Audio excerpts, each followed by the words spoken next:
Vous êtes prêts? Alors on est parti. Nous sommes à Rhinelander dans le Wisconsin, une petite ville calme et paisible de 8000 habitants. C'est l'hiver, il est 10h45 du matin, et la neige recouvre la ville. Un drame atroce est en train de se dérouler. Des coups de feu retentissent. Une jeune fille de 15 ans vient de se saisir d'un fusil et a tiré à plusieurs reprises sur son beau-père. Ensuite, elle a poignardé sa mère à mort avant d'enfermer ses 3 petites sœurs dans une chambre et prendre la fuite. Qu'est-ce qui a pu amener cette adolescente à commettre un acte aussi terrible? Les 3 petites arrivent à se libérer de leur chambre et préviennent la police. Un appel général est lancé par radio aux forces de l'ordre qui ne tardent pas à repérer le véhicule roulant sur une voie rapide.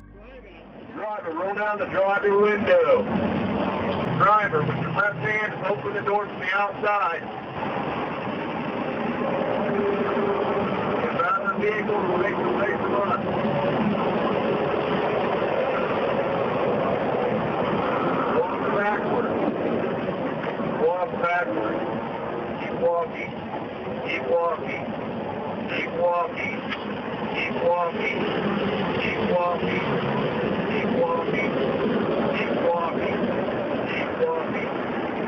Walking. Stop.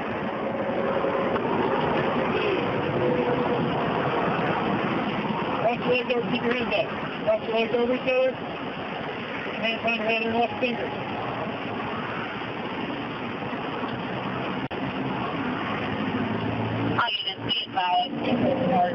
Female on the vehicle is really concerned that there's a conflict of 32 and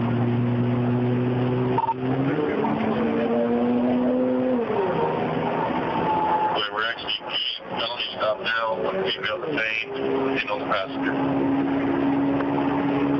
Go ahead.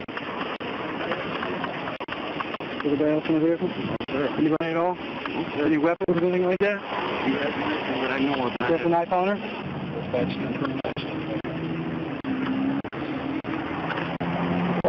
My mother called me and said there's something going on with your girlfriend.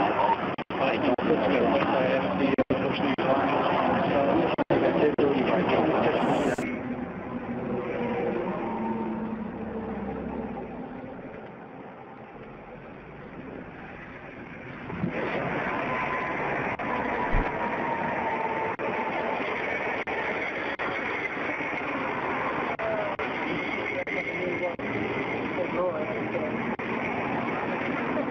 She's in my car now. You know what all this is in reference to? You do. Kind of have an idea?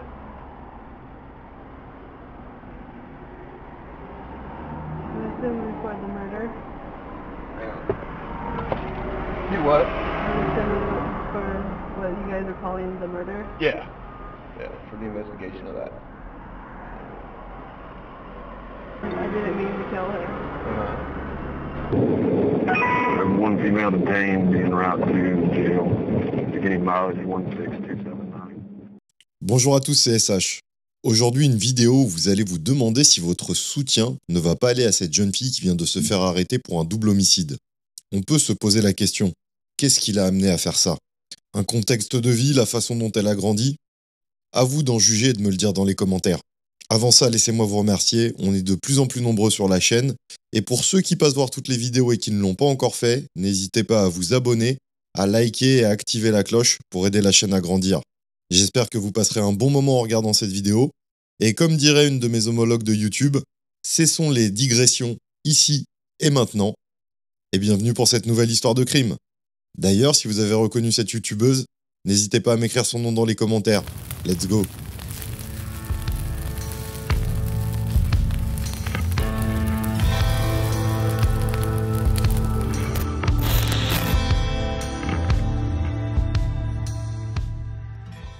Quand la police a arrêté Ashley, elle était en compagnie de son petit ami, un certain Ryan Sisko, un homme âgé de 22 ans.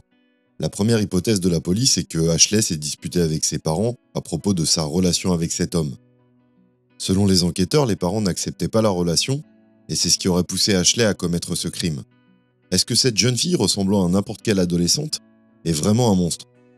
Qui est-elle réellement? Ashley Ann Rose Martinson est née le 6 mars 1998 au Kansas. C'est la fille de Jennifer et Jeremy Martinson. Le mariage de Jennifer et Jeremy n'a pas duré très longtemps. Leur relation était conflictuelle et violente. Elle s'est rapidement terminée par un divorce. C'est alors avec sa mère qu'Ashley a continué à vivre, et vu son manque de moyens, elles se sont installées dans un parc à mobil-home près d'une usine de traitement de déchets à Hays, au Kansas. En 2005, lorsque Ashley avait 7 ans, Jennifer a proposé à l'un de ses anciens petits amis de venir vivre avec elle. Cet homme avait tout perdu, sa maison, ses biens dans l'ouragan Katrina. Il s'appelle Jerry Arabi. Jerry a vécu avec Jennifer et Ashley pendant 2 ans. Et même si Jennifer était heureuse de ne plus être seule, cette relation aussi était toxique et en particulier pour Ashley. Jerry avait des problèmes d'alcool et de violence impulsive. Ces problèmes s'empiraient lorsqu'il consommait des produits stupéfiants. De plus, selon les éléments recueillis, Jerry allait même jusqu'à torturer et tuer des animaux devant elle. La police interviendrait plusieurs fois au domicile du couple dans le parc à mobil-home et Jerry serait placé à plusieurs reprises en détention. Mais Jennifer lui rouvrirait la porte à chaque fois. D'après Ashley, c'est grâce à des amis de sa mère, s'appelant Luan et Kibi, qu'ils ont finalement réussi à persuader Jennifer de se sortir de ce cercle infernal et de déposer plainte contre Jerry. Grâce à eux, Jennifer a pu se sortir de ce cercle vicieux. Ashley et elle ont alors vécu chez Luan, jusqu'à ce que Jennifer se remette sur pied et ait les moyens de se loger dans une nouvelle maison. Finalement, Jennifer, après avoir trouvé un bon travail, a pu se reloger dans une jolie maison avec sa fille à Hays, au Kansas. À ce stade, la vie commençait enfin à sourire à Jennifer et Ashley. Mais Jennifer avait un problème. Elle ne pouvait pas supporter d'être célibataire trop longtemps. Elle a donc commencé à faire des rencontres en ligne, et c'est ainsi qu'elle a rencontré Thomas Ayers. Thomas était un homme célibataire. Il avait déjà été marié 2 fois et avait des enfants avec ses 2 femmes précédentes. Lorsqu'il rencontre Jennifer sur Internet, il habite à Botano, dans le Dakota du Nord. Autant dire que ce n'est pas la porte d'à côté. Il a alors la garde de ses 3 plus jeunes enfants. Après avoir été en relation pendant 7 mois sur Internet, Jennifer décide qu'il est temps pour Ashley de rencontrer Thomas. Et c'est pendant les vacances de printemps que les 2 femmes font la route jusque dans le Dakota du Nord, à sa rencontre. 2 mois après ses vacances, Jennifer décide de vendre sa maison et de faire ses valises. Elle emmène sa fille avec elle pour vivre dans le Dakota du Nord avec Thomas. Au début, bien sûr, c'est le bonheur et tout le monde est heureux. Mais il ne faudra pas longtemps pour que Thomas révèle son vrai visage. Bought him in North Dakota at first, when they first met and everything. It's such kind of funny because they met on online dating. Like the first time I was going to meet him, I was 13. We drove all the way to North Dakota from Kansas. They seemed like really good for each other. He was really sweet, good for her, just like any gentleman would be, what you would expect. Yeah. Then after first year and a half, maybe 2 years, it's when it started going downhill. People start showing their true colors. Thomas, au bout d'1 an et demi, a réussi à isoler Jennifer et Ashley. Elle n'avait plus de contact avec les personnes qu'elle connaissait. Les propres enfants de Thomas n'étaient pas autorisés à faire venir des amis chez eux. You ever have any of your friends come over to your house and play? No. No? How come? Because my dad said no friends coming over. Ensuite, Thomas a commencé à être violent envers Jennifer et ses 3 filles. Pour Ashley, Thomas a utilisé d'autres méthodes. Il la détruisait mentalement et cela impliquait des actes terribles, comme de battre sa mère devant elle ou battre ses demi-sœurs. C'était une manière pour Thomas Ayers de punir Ashley à chaque fois qu'elle sortait du droit chemin. D'ailleurs, il sera rendu public que Thomas Ayers, ce soi-disant gentleman, avait un casier judiciaire bien chargé. Il avait été ouvert en 1998. Il avait notamment été accusé de violence domestique, d'agression, de kidnapping, autant dire que ce n'était pas un homme si fréquentable que ça. D'ailleurs, Thomas avait été très violent envers sa précédente épouse, Angela Collier. Ce qui est étonnant, c'est qu'avec un passif aussi chargé, il a tout de même obtenu la garde de ses 3 enfants. Thomas Ayers. He seemed like a really nice guy. He was nice to my face, but behind closed doors, he was totally different. The only time I could see her is when he wasn't home. He didn't want anybody else in the house. Do you know why? Because he didn't want her to have any friends. Why? He couldn't control her. After she moved to Colorado, I never heard from her. Le plus incroyable est qu'au lieu de chercher de l'aide pour se protéger et protéger tous les enfants des abus de Thomas, Jennifer l'a épousé. Lorsqu'Ashley a compris qu'au lieu de les protéger, sa mère s'enfonçait dans cette relation toxique, elle a décidé de vivre avec son père biologique, Jeremy, à Gorham, au Kansas. D'ailleurs, lors de son retour au Kansas, les gens proches de la jeune fille ont remarqué des changements significatifs dans son comportement. She was just very different. Before she left, she was like a really sweet girl. And whenever she came back, she just seemed a little darker. Like she was kind of goth, and she's always like drawn like dark pictures, but it was even worse whenever she got back, and she seemed a lot more sad when she got back. She just wasn't herself. She wasn't as outgoing anymore, but we were still best friends. La vie de Ashley ne s'améliore pas en vivant avec Jeremy. En réalité, elle continue à être violentée physiquement, mais maintenant par son père biologique. Ashley, au vu de la situation se dégradant avec son père, elle décide de retourner vivre avec sa mère et son beau-père dans le Dakota du Nord. La situation est toujours la même chez les Ayers. Thomas n'a jamais tenté de cacher ses abus envers Jennifer à aucun de ses enfants. Il la menace même ouvertement de la tuer. Get along very well. Sometimes she'd just get pissed off for no reason and he'd go off on her. Or some days they'll get along like no other. It's different every day. So what kinds of things would you do when you get pissed off? Just break stuff. Hit her, yell, scream, threaten, kill her. Thomas Ayers a-t-il atteint le comble de ce que peut être un sale type ? On pourrait éventuellement associer sa personnalité à celle d'un pervers narcissique doublé d'un psychopathe. Je pense qu'il nous réserve encore quelques surprises dans ce que l'on fait de pire. Thomas était également au courant de tout ce que le père de Jennifer lui avait fait subir tout au long de son enfance. Et il utiliserait ça pour la briser psychologiquement. La quantité de violence et d'abus que les jeunes filles ont subi avec Thomas dans cette maison était innombrable. Selon un post Facebook publié par Ashley avant la suppression de son compte, elle y détaillait ce que Thomas leur faisait subir. Des fessées avec des ceintures, des punitions dégradantes. Mais le plus grave ne peut être dit sur cette vidéo, alors je vous laisse simplement imaginer. De toutes les petites filles, c'est la Benjamine, Veronica, qui subissait le plus de brimades à cause de sa maladie. En effet, la petite fille est atteinte du syndrome de Turner, une maladie qui peut causer de multiples problèmes de santé et des lésions cérébrales impactant la concentration et l'apprentissage. Dans le cas de Veronica, cela l'a handicapée pour la parole et le langage. Lors de l'interrogatoire, les filles de Ayers ont expliqué à la police que leur père était colérique et refusait la présence d'étrangers à la maison. Un jour, Ashley avait ramené un ami chez eux, et lorsque Ayers a vu l'individu, il l'a attaqué et mis à la porte en lui laissant en souvenir un œil au beurre noir. Un jour, dans un excès de colère, il a frappé sa plus jeune fille avec un direct au visage, ce qui lui a provoqué également un œil au beurre noir. Il a alors ordonné à tous les enfants de simplement dire à l'école que Veronica s'était cognée en jouant. Mais le pire arrivait. Peut-être est-ce à force de vivre dans ce contexte, ou simplement parce qu'elle était aussi une femme violente au fond, mais Jennifer a commencé à avoir un comportement abusif envers les petites filles, et même envers sa propre fille. Sous l'influence de Thomas, son comportement a changé, et la vie dans la maison est devenue un véritable enfer. Le paroxysme de la violence est arrivé le jour où Jennifer a jeté la fille aînée de Thomas dehors avec sa bénédiction.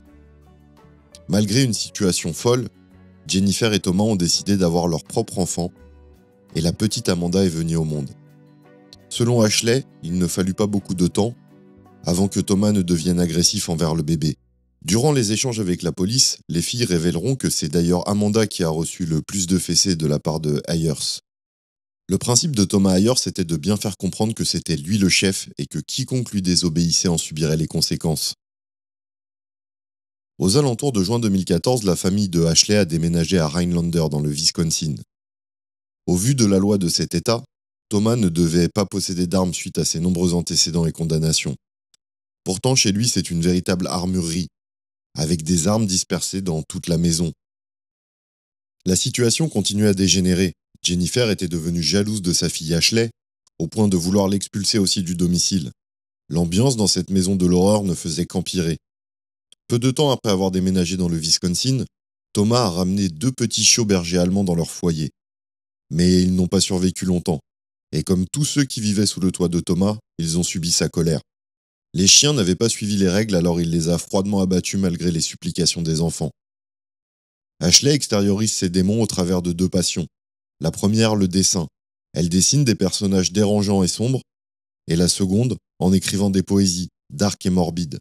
Ashley partage son travail sur un blog qu'elle a appelé Vamp Chic. Son dernier post date du 2 mars 2015, juste 5 jours avant les faits, et il est assez prémonitoire. Elle y écrit « Si vous êtes prêts, je vais peindre les rues en rouge, juste pour vous ». Ashley, à ce moment, allait avoir 17 ans et avait organisé et planifié son départ de ce foyer malsain. Mais tout ne s'est pas passé comme prévu. En effet, Thomas refusait qu'elle quitte le foyer, et lorsqu'il a découvert que Ashley avait une relation avec un jeune homme de 22 ans nommé Ryan, sa colère a été incontrôlable. Pour avoir enfreint une fois de plus les règles de Thomas, Ashley a été condamnée par Thomas à le regarder battre sa mère une nouvelle fois.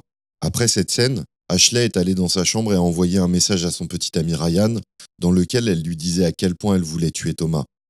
Pour punir Ashley, plus sévèrement, Thomas lui a confisqué alors son téléphone, ses clés de voiture, et lui a dit qu'elle allait être emprisonnée dans cette maison pour le reste de sa vie.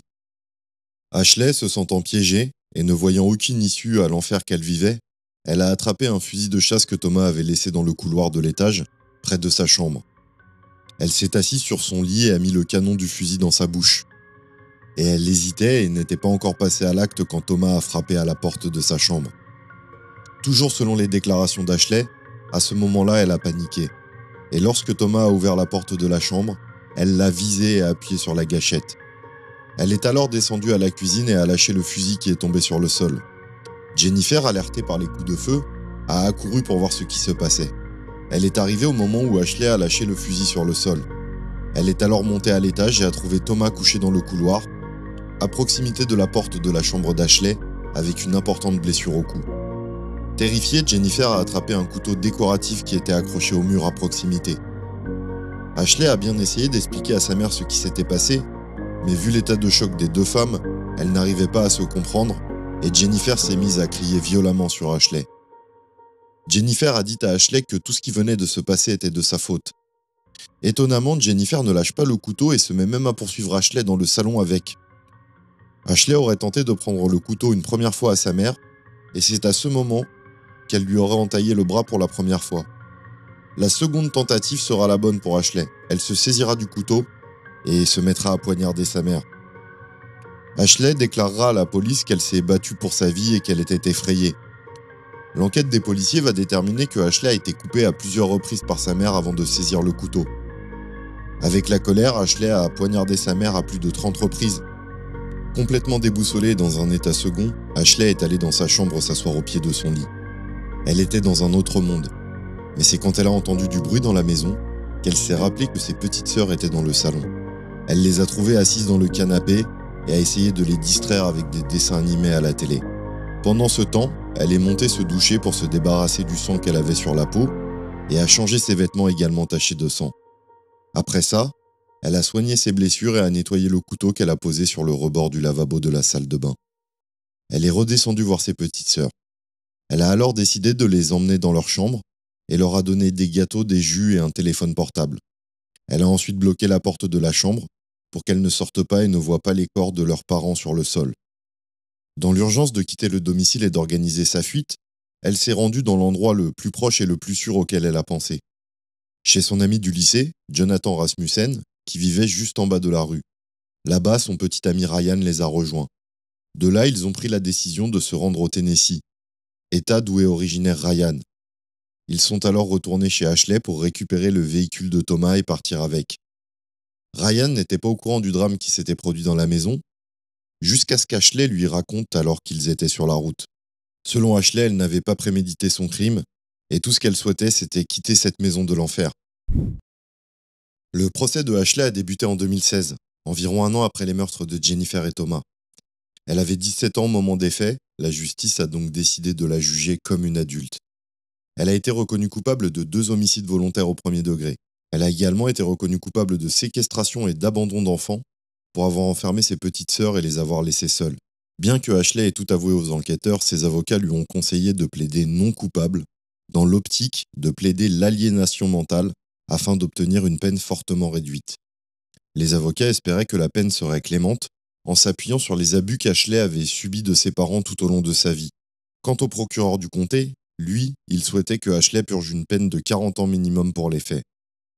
Les gens qui connaissaient Ashley et sa situation pensaient qu'une peine aussi dure était injuste.